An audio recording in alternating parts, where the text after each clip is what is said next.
Hello, you're watching the Star News Update. I'm Vivienne Pal. Information Minister Datuk Ahmad Shabery says the Cabinet decision to allow live telecast of part of Dewan Rakyat proceedings should be seen as a step forward in the democratic process and the government's openness with regard to the media. Ahmad Shabery, who is the MP for Kemaman, says the live telecast will give the people the opportunity to evaluate their elective representatives objectively.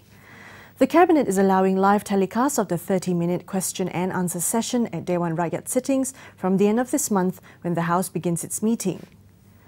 The Home Affairs Ministry wants to review the Visa on Arrival or VOA because it has been abused with about 30% of tourists overstaying.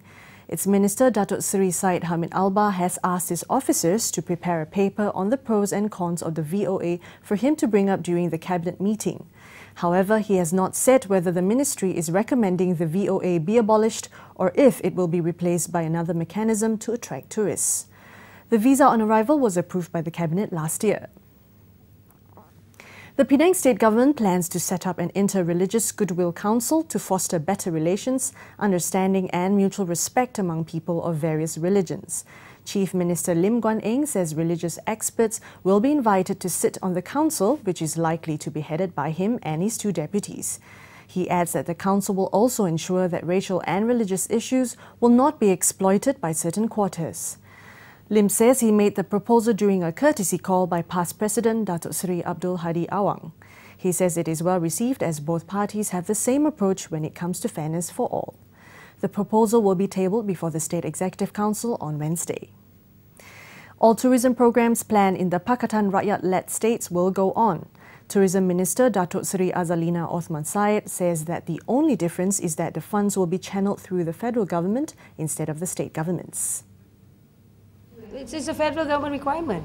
It is a standard requirement that applies for all relationship with states that has with the state being led by the opposition government. I mean, this is quite natural. I mean, we're not doing anything new. We're just practicing what we've been practicing for states that have been administered by opposition government.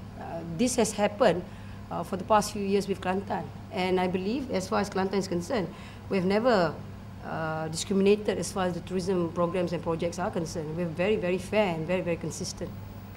She says that the programs such as the Penang Music Festival and the Water Festival in Langkawi will be carried out and that tourism-related programs are not being penalised in any way.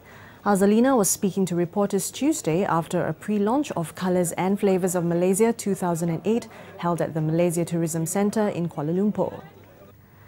Malaysia and Indonesia are expected to sign the long-awaited Memorandum of Understanding in June to tackle haze-related problems affecting the region. In a joint press conference, Chairman of the Sub-Regional Ministerial Steering Committee on Transboundary Haze Pollution, Rahmat Witoela, said the MOU is in its final stage. The MOU hopes to implement zero-burning techniques, an early warning system and peatland management activities in collaboration with various stakeholders in Riau. For more updates, log on to thestaronline.tv. I'm Vivienne Pal. Thanks for watching.